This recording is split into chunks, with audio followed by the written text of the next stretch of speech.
An East Windsor bar could lose its liquor license after the AGCO ruled it overserved a man involved in a deadly drunk driving crash.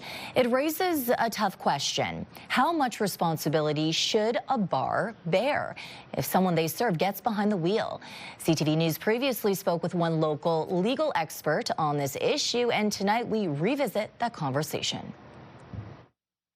It's an ongoing hot topic. Who should be legally responsible for the actions of drivers who get behind the wheel intoxicated? You shouldn't be driving a car if you can't operate it. The person who drinking is responsible. If he drink, he shouldn't drive. The driver should be responsible, but also the restaurant. I think that the driver should be held responsible.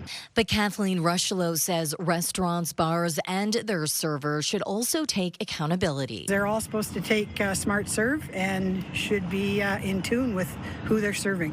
She's right, according to personal injury lawyer Greg Munforton.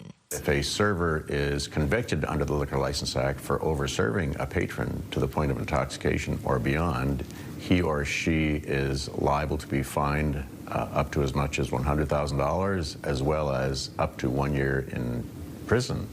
Munforton says intoxicated drivers who get behind the wheel and cause an injury or death hold the majority of blame in court, but at the end of the day, Still dealing with a business that is making a profit by serving people substances which cause them to achieve some measure of, if not intoxication, at least some compromising of their cognitive faculties. The Alcohol and Gaming Commission of Ontario can fine a licensed business up to $50,000 for selling or supplying liquor to anyone who is or appears intoxicated.